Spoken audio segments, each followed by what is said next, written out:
तो मध्य प्रदेश विधानसभा के मानसून सत्र का दूसरा दिन और सबसे बड़ा फैसला। हंगामे के बीच विधानसभा से यूनिफॉर्म सिविल कोड यानी यूसीसी विधेयक पास हो गया। सरकार इसे सामाजिक समानता और एक कानून की दिशा में ऐतिहासिक कदम बता रही है, जबकि कांग्रेस का आरोप है कि सरकार बिना पर्याप्त चर्चा के इतना बड़ा कानून लागू कर रही है। सदन के भीतर यूसीसी पर बहस हुई तो बाहर कांग्रेस ने कफन ओढ़कर विरोध प्रदर्शन किया। सवाल यही है, क्या यूसीसी सामाजिक बदलाव की नई शुरुआत है या फिर राजनीतिक टकराव का नया अध्याय? मध्य प्रदेश की महाडिबेट में इसी मुद्दे पर करेंगे चर्चा, लेकिन पहले रिपोर्ट देखिए।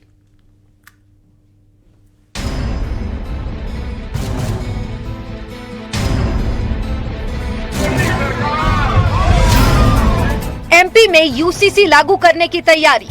हिंदू मुसलमान को बांट करके वोट बैंक से चश्मे की देखने की नीति का नंगा नाच पूरे प्रदेश की जनता ने देखा है। कांग्रेस को जब एक समान कानून लगाने की कमेटी में राजनीतिक दल के आधार पर बुलाया गया, लेकिन कांग्रेस मैदान छोड़ के भागी। यूसीसी बिल पास, कांग्रेस हताश। देखिए, जो गलत है और असंवैधानिक बिल पास हुआ है, लगातार चर्चा चल रही थी और 2.5 घंटे हमारी चर्चा चली और संशोधन बिल पर जब चर्चा हो रही थी, मेरे वैलिड पॉइंट थे, उसको स्वीकार करना चाहिए था और उन्होंने उसको स्वीकार ना करके फिर समिति में मैंने मांग करी, उसमें भी नहीं भेजा। खत्म होगा भेदभाव, फिर क्यों सियासी तनाव? ऐतिहासिक दिन है और जो चीजें वास्तव में बरसों पहले हो जाना चाहिए थी वो मध्य प्रदेश विधानसभा ने पूरी की। मध्य प्रदेश विधानसभा के मानसून सत्र के दूसरे दिन सरकार ने समान नागरिक संहिता विधेयक सदन में पेश किया। कांग्रेस ने बिल को सिलेक्ट समिति में भेजने की मांग की, लेकिन सरकार ने इसे खारिज कर दिया। विरोध बढ़ा, नारेबाजी हुई, कार्यवाही 2 बार स्थगित हुई और आखिरकार बहुमत के दम पर यूसीसी विधेयक पास हो गया। सत्र शुरू होने से पहले कांग्रेस विधायक कफन ओढ़कर पहुंचे और सरकार के खिलाफ प्रदर्शन किया। कांग्रेस का आरोप था कि सरकार बेरोजगारी, महंगाई और किसानों जैसे मुद्दे पर मुर्दे की तरह सो रही है। वहीं मुख्यमंत्री डॉक्टर मोहन यादव ने यूसीसी को ऐतिहासिक बताते हुए कहा कि राम से रहीम तक, रविंदर से रॉबिन तक, अमर से एंथोनी और अकबर तक देश एक संविधान से चलेगा। अब यह विधेयक राज्यपाल की मंजूरी के लिए भेजा जाएगा। मंजूरी और राजपत्र अधिसूचना के बाद मध्य प्रदेश में यूसीसी लागू हो जाएगा। लेकिन सवाल सिर्फ कानून का नहीं बल्कि राजनीति का भी है। क्या यूसीसी वास्तव में समान नागरिक व्यवस्था की दिशा में बड़ा कदम है या फिर विपक्ष की आपत्तियों के मुताबिक इस पर व्यापक चर्चा होनी चाहिए थी? मध्य प्रदेश की महाडिबेट में आज इसी मुद्दे पर करेंगे चर्चा।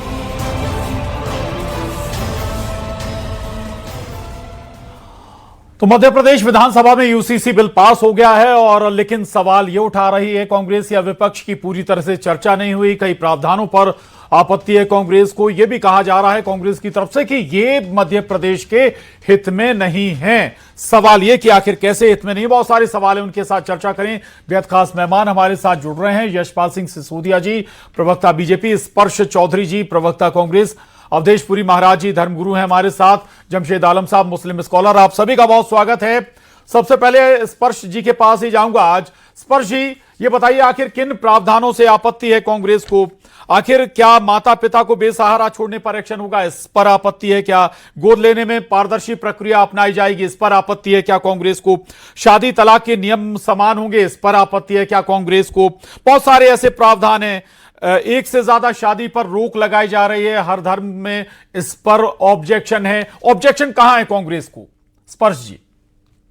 सबसे पहले तो यहाँ मौजूद लोगों से मैं पूछना चाहूंगी, सबके घर पे बच्चे होंगे तो शर्म नहीं आती उस देश के प्रधानमंत्री को जिस देश में निर्दोष बच्चों पर लाठीचार्ज? यूसीसी पर बात कर रहा हूं स्पर्श जी। स्पर्श जी, यूसीसी पर रहिएगा please please please. Prashant ji, हमारे बहुत सारे चैनल, मैडम 1 दर्जन से ज्यादा हमारे चैनल हैं और हर जगह चर्चा अलग अलग मुद्दों पे हो रही है। नेशनल पे उस पर भी बात हो रही है, यहां बात यूसीसी पर हो रही है। प्लीज मुद्दे पर रहिएगा प्लीज। एक मिनट। फ्रीडम ऑफ स्पीच का मेरा हक है। अरे फ्रीडम ऑफ स्पीच आप जाइए ना मैदान में, वहीं जाइए ना जहां प्रदर्शन हो रहा है, वहां स्पीच दीजिएगा। मैं आज यूसीसी पर बात कर रहा हूं स्पर्श जी, इसी पर बात करूंगा। और प्लीज प्रशांत जी, आप इतने बौखला क्यों गए? मैं आपसे बौखला नहीं गया हूं, मुद्दा मत भटकाइए ना, मेरी डिबेट खराब मत करिए। आप डिबेट खराब मत करिए प्लीज। स्पर्श जी, भारतीय जनता पार्टी के प्रवक्ताओं को जिस किस्म से आप लोग मौका देते हैं तो मुझे भी मौका अगली लाइन का दीजिए। मौका दे रहा हूं, मौके का मतलब ये नहीं कि मेरा मुद्दा भटका दें आप। एक मिनट, बच्चों का मुद्दा भटकाना हो गया? वाह प्रशांत जी वाह। तो अगली लाइन पर आती हूँ। क्योंकि यही भारतीय जनता पार्टी कर रही है। मोहन यादव जी से जब सवाल पूछा गया भ्रष्टाचार पे तो प्रेस कॉन्फ्रेंस नहीं हुई। मोहन यादव जी के भ्रष्टाचारों में सवाल पूछा जाता है तो एक्शन नहीं होता है। 17,71,000 आपके हिसाब से मुद्दे तय होंगे क्या? प्लीज स्पर्श जी बताइए, मुद्दे आपके हिसाब से तय होंगे क्या?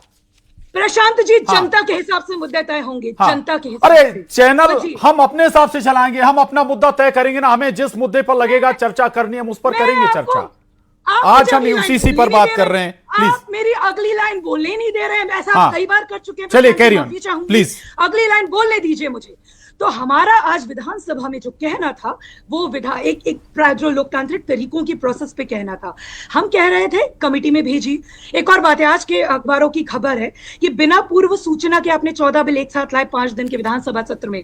तो आप बिलों पर अगर चर्चा कराना चाहते हैं या बुलडोज करवाना चाहते हैं, प्रशांत जी अगर आपने सवाल पूछा है तो प्रक्रियात्मक सवाल भी मुझे पूछने दीजिए। मैं विपक्ष हूं, आप मेरी आवाज नहीं दबा सकते।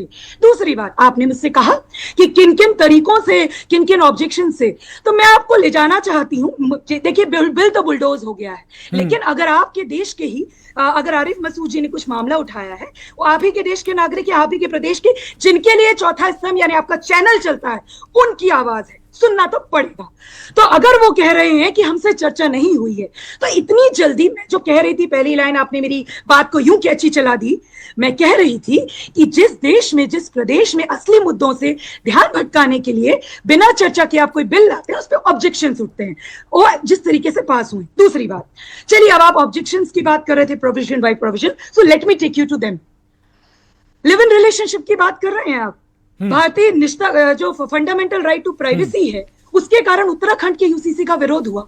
आप बजरंग दल और हिंदू जो विहिप दल है, वो घरों में आकर बच्चों के, यंग एडल्ट्स जिन पे खुशबू वर्सेस कनियम्मल का केस कहता है सुप्रीम कोर्ट का कि ये कोई क्रिमिनल एक्ट नहीं है। ऐसे जोड़ों को सुरक्षा देना क्या ठीक नहीं है? अगर वो प्रावधान दिया गया जो बगैर किसी बगैर रह रहे हैं, ऐसा आप किसी शहर में, किसी मेट्रो टियर 1 टियर 2 शहर में आप रोक पाएंगे क्या लिव इन में लोगों को, युवाओं को रहने से? लेकिन एक बात बताइए, सुरक्षा देना क्या गलत है? क्या नहीं, आप ये बताइए, क्या आप यंग एडल्ट्स की जिंदगी का निर्णय लेने का हक रखते हैं? मेरा सवाल ये है। एक सवाल है सर, आप प्रशांत जी क्योंकि सत्ता से सवाल पूछने में बौखला जाते हैं। कोई बौखला नहीं रहा हूं। आप भी पूछे सवाल, मैं भी पूछूंगा अभी, प्लीज। तो मैं यहाँ सवाल करना चाहती हूँ कि उत्तराखंड में जब विरोध हुआ था, देखिए क्या होता है, जब पॉलिसी बनती है तो हमें दूसरों से भी सीखना चाहिए। वहां विरोध इसी बात का हुआ कि कहीं पुलिस स्टेट ना बन जाए। क्या आप हर एक, let me take you to the registration process of this UCC act, इसके लिए intimate details live in couples को देने पड़ेंगे, सरकार को, प्रशासन को। आप लोगों के बेडरूम में झांकना चाहते हैं, ये भी सवाल जनता और युवा, वही युवा, आपने मुझे रोक दिया बोलने से, वो युवा जो इस समय असली मुद्दों के लिए आक्रोशित है, उसके निजता के संबंधों में आप पुलिस स्टेट लाना चाहते हैं। दूसरी बात, तो एक और मैं आपको ले चलना चाहती हूँ गोवा के यूसीसी की तरफ। गोवा में काफी पहले से आप सब जानते हैं, गोवा में एक एक्सेप्शनल केस है। अगर आप पॉलीगेमी की बात करते हैं, क्योंकि आप ध्रुवीकरण के लिए ऐसा कर रहे हैं, भारतीय जनता पार्टी ध्रुवीकरण के लिए एजेंडा लाती है, लेकिन गोवा में एक महिला, जब 25 साल की हिंदू महिला अपने पति के लिए संतान उत्पत्ति नहीं कर पाती है और 30 साल तक पुत्र उत्पत्ति नहीं कर पाती है, तो पुरुष, हिंदू पुरुष दूसरी बार शादी कर सकता है। कैसी समानता है, मैं जानना चाहती हूँ। वहां पर अगर हिंदुओं को अधिकार दिया गया है तो किसके तहत दिया गया है, ऐसा तमाम चीजें। दूसरी बात, आपने बिल्कुल सही कहा, लॉ एंड ऑर्डर के इश्यूज है, सरकार का काम है, आपने बिल्कुल सही कहा। लेकिन ये बताइए, ऑनर किलिंग होगी तो सरकार बचाने आएगी? जब यंग एडल्ट्स के साथ अगर उनके घर वाले कानून के दायरे में रहेगा ना, स्पर्श जी कानून के दायरे में वो सारी बातें होंगी। मैं लौट रहा हूं आपके पास, और 3 मेहमान हैं, फिर मैं आऊंगा आपके पास। प्लीज यशपाल सिंह सिसोदिया जी, ये बताइए, अगर चर्चा पूरी नहीं हो पाई थी, इतनी जल्दीबाजी क्या थी यूसीसी को पास करने की? थोड़ी और चर्चा कर लेते। विपक्ष चर्चा ही तो चाहता था ना आपसे। विपक्ष को पर्याप्त समय दिया जाता है, दिया जाता रहेगा। विपक्ष चर्चा करना ही नहीं चाहता है, और जिस प्रकार से सारे मसौदे को लेकर के सारी बातें, जब माननीय मुख्यमंत्री जी का उद्बोधन इस कानून में संशोधन को लेकर के और यूसीसी के बिल को पास करने को लेकर के, जिस शिद्दतता के साथ इस मध्य प्रदेश में राम से लेकर के रहीम अब एक ही संविधान और एक ही कानून से चलेगा, ये बात कांग्रेस के लोगों को क्यों समझ में नहीं आई है? मध्य प्रदेश में समानता से, समान नागरिकता संहिता का बढ़ता कदम कांग्रेस को क्यों आपत्तिजनक लग रहा है? कांग्रेस को तो 370 धारा भी आपत्तिजनक लगती थी, 3 तलाक भी नहीं, आपत्तिजनक बात बस लगती इतनी थी ना, थोड़ा और समय देते। उनके विधायक कह रहे थे सिलेक्ट कमेटी में भेज दीजिए आप इसे, उस पर कोई दिक्कत थी क्या? देखिए, पर्याप्त चर्चाएं की गई है, पब्लिक से वार्ताएं की गई है। माननीय मुख्यमंत्री जी का सदन के फ्लोर पर वक्तव्य है जो पब्लिक ड्रोन में है, जो रिकॉर्ड में है।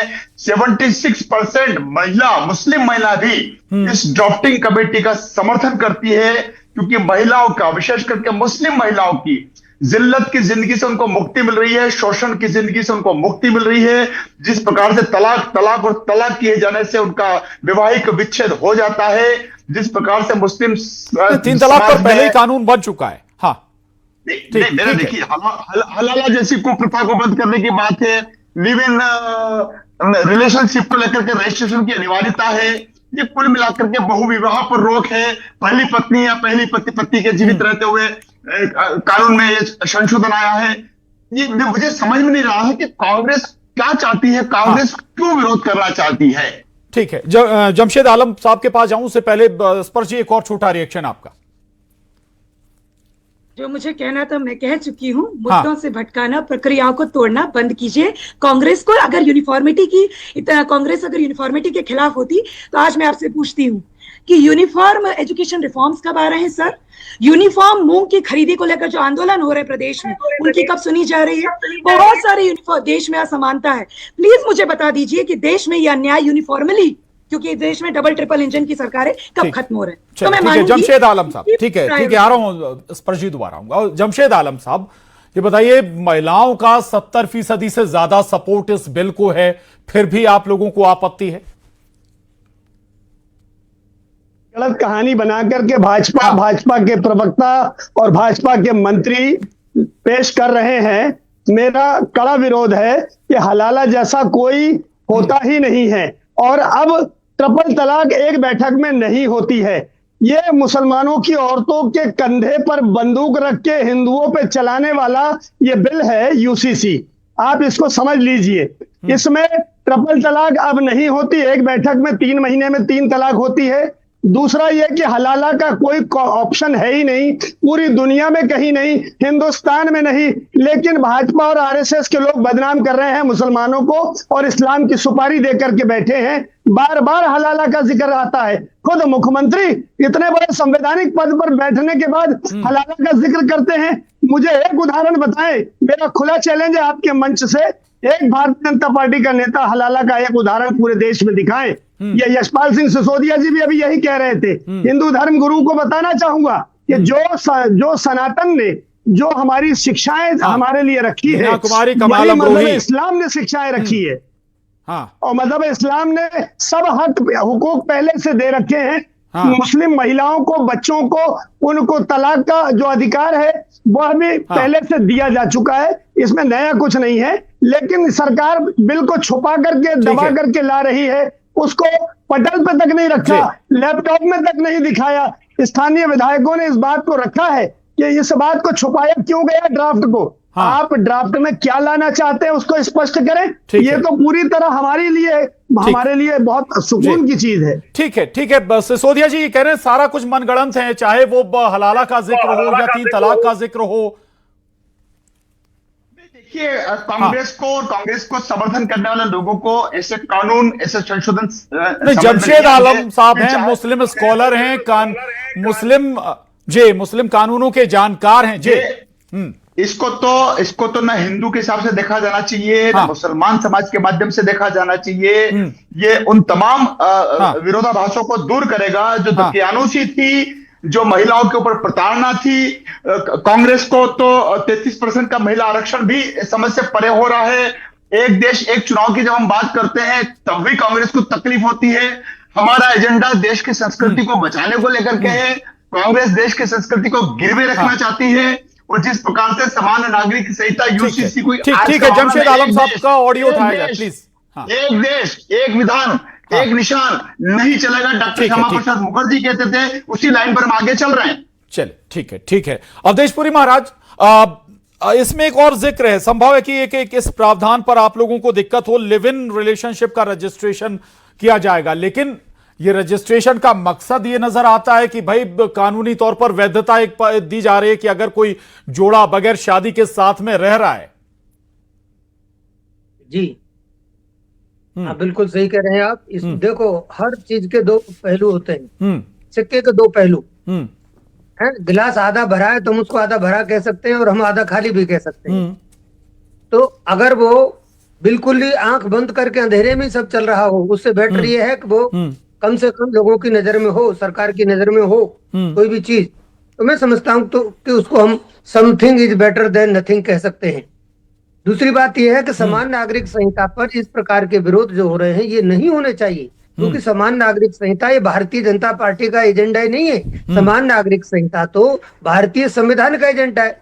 अनुच्छेद 44 में स्पष्ट रूप से पहले से जब वर्णन है और उसकी जो भावना बहुत उच्च कोटि की भावना है, बहुत विराट उसके सोच के साथ उसको लिया गया है कि एक देश में रहने वाले सभी नागरिक एक कानून के साथ रहें, सभी कानून का पालन करें, सभी कानून का सम्मान करें और प्रेम से एकता सौहार्द के साथ रहें।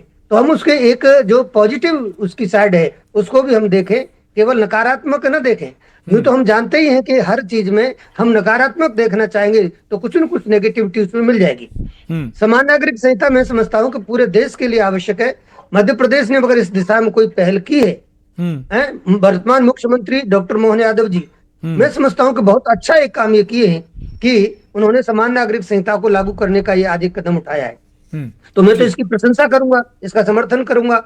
और रही चर्चा की बात, तो चर्चा जितना उन्होंने जैसा कि बताया है कि लाखों लाख लोगों की में सहमति आई है, लाखों लाखों लोगों से इसमें समर्थन लिया गया है, पूछा गया है, चर्चाएं हुई हैं, वो अपने स्तर से की है सरकार ने। लेकिन अगर वो कम दिख रही है कांग्रेस को तो ठीक है, वो उसका अपना एक सोच हो सकता है, मैं उसका कोई विरोध भी नहीं करूंगा। ठीक, लेकिन सामान्य नागरिक संहिता का इस प्रदेश में आना अपने आप में बहुत बड़ी बात है, अच्छी चीज है। हाँ, स्पर्श चौधरी जी, कांग्रेस कह रही कि ये एमपी के हित में नहीं है, ये थोड़ा जरूर समझाएं कि एमपी के हित में कैसे नहीं है। दूसरा एक आरोप बीजेपी लगा रही है कि आप एक वर्ग विशेष या मुस्लिम समुदाय के दबाव में इस बिल का विरोध कर रहे हैं। देखिए, पहली बात तो ये है, भारतीय जनता पार्टी जब ये बिल लाई थी उसके पीछे का एजेंडा यही था कि असली मुद्दों से ध्यान, मैं तो वही बोलूंगी, मुद्दों से ध्यान भटका के हिंदू मुस्लिम के खेल में लगा देना जनता को। लेकिन हाँ, जैसा अवधेश जी ने कहा, इसमें कोई डाउट नहीं है कि आर्टिकल 244 ये कहता है। लेकिन उसके बाद जो बहुत सारे लॉ कमीशंस बैठे, तमाम इस पे चर्चाएं हुई, कोई एक कहते हैं ना कि एक रोड ब्लॉक जैसा था कि इस पे कोई डिस्कशंस, जिस किस्म से आप जल्दबाजी करते हैं इस तरीके के मुद्दों पर, हमने तमाम देश में जजमेंट्स देखे, इवन ट्रिपल तलाक पर भी काफी बात हुई। और अगर आप ट्रिपल तलाक का कानून ला चुके हैं तो मुझे लगता है कि सरकार ने ये बिल लाया होगा तो उसका भी इफेक्ट देखा होगा। I really hope so. तो सवाल यह हो जाता है कि आप आर्टिकल, एक तरफ तो संविधान का नाम लेते हैं, दूसरी तरफ संविधान को पाटने का जब काम करते हैं, क्योंकि आप लोकतांत्रिक प्रक्रियाओं का ध्यान नहीं रख रहे हैं। दूसरी बात, मुझे लगता है जनता होने के नाते मुस्लिम हो, हिंदू हो, पारसी हो, सिख हो, ईसाई हो, सबका बराबर हक है। जैसा कि आपने शेड्यूल ट्राइब को इससे रिमूव किया, अच्छी बात है। चलिए, एक अच्छी बात है कि आदिवासियों के रिचुअल्स का रिकॉग्निशन किया, लेकिन सवाल है कि आप इसमें, कल तक कांग्रेस यही कह रही थी कि आदिवासियों को क्यों हटा दिया, क्यों इससे दूर रखा। देखिए, पहली बात तो ये है, अल्टीमेट अगर आप यूनिफॉर्म कहते हैं तो आप अपनी मर्जी से, मैं सरकार से पूछ रही हूँ ऐसा, देखिए सवाल सरकारों से पूछना चाहिए, 12 साल में ये प्रचलन खत्म हो गया है, लेकिन सत्ता से सवाल पूछे जाते हैं कि भैया आपने अगर कोई ऑब्जेक्शन है किसी प्रोविजन पे तो आपने उस पे किस किस्म से चर्चा की, पब्लिकली आके बताइए। आई थिंक पब्लिक कंसल्टेशन होता है, तो सरकार को पूर्व सूचना के बिना फटाक से अचानक से बिल लाने की जरूरत नहीं पड़ती, बैकडोर एंट्री से। हमारा सवाल बार बार ये रहेगा कि अगर कोई मुस्लिम समुदाय खड़ा होकर इसका विरोध कर रहा है, आप ही के लोग हैं, आपको भी इनमें से तमाम लोगों ने वोट दिए होंगे, भारतीय जनता पार्टी मान सकती है। मेरा सवाल ये है कि अगर आपको वोट मिले हैं और हाँ नहीं भी मिले हैं, तब भी ये आप ही के प्रदेश की जनता है, सुनिए इसकी आवाज। यशपाल जी, भाई अगर सर्वे हुआ था, लोगों से सजेशन मांगे गए थे, डिटेल्स सामने रखते। दूसरा एक और जो आरोप बार बार लग रहा है वो ये कि भाई वोट कंसोलिडेशन के लिए आप लोग ये बहुत आनंद फानंद में बिल लेकर आए हैं। देखिए, समाज सुधार को लेकर के, कुरीतियों को लेकर के हमने कभी भी वोटों की राजनीति नहीं करी है और कांग्रेस के प्रवक्ता जी का मैं धन्यवाद देना चाहूंगा कि उन्होंने कम से कम अभी शुरुआत कर दी है। आगे आगे देखिए होता है क्या। आपने आदिवासियों की जो संस्कृति थी, जो उनकी सभ्यता थी, उनके जो उनके कल्चर है, उनको जिस प्रकार से छूट प्रदान की, उसके लिए आपने आभार व्यक्त कर दिया, आपने उसका धन्यवाद कर दिया। आज नहीं तो कल आप और आपकी पार्टी भी यूसीसी को लेकर के सामान्य नागरिकता के मामले में मुस्लिम समाज के लोगों का जो भ्रम है, उस भ्रम को भी दूर करने की कोशिश करेंगे, इससे मुझे पूरी उम्मीद है। क्योंकि ये यातना, प्रताड़ना, शोषण, जिल्लत, इन सबसे मुक्ति वाला है। और जहां तक विवाह का मामला है, और विवाह का मामले में अगर कोई एक पत्नी के रहते हुए दूसरी पत्नी भी अगर रखेगा, या एक पति, तो उसके लिए भी है। ये ऐसा नहीं कि वन साइडेड सिर्फ और सिर्फ मुस्लिम समाज के परिवार और समाज के विरोध में ये यूसीसी खड़ा हुआ है।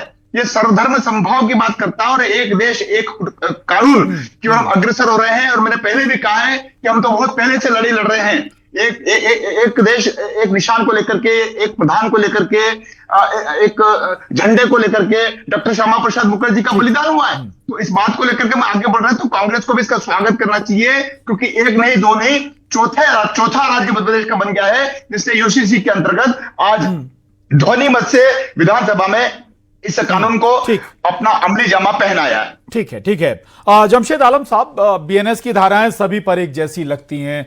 देश की जितनी योजनाएं होती हैं, वो हिंदू मुस्लिम हो, कोई भी समुदाय हो, उसको एक जैसी मिलती हैं।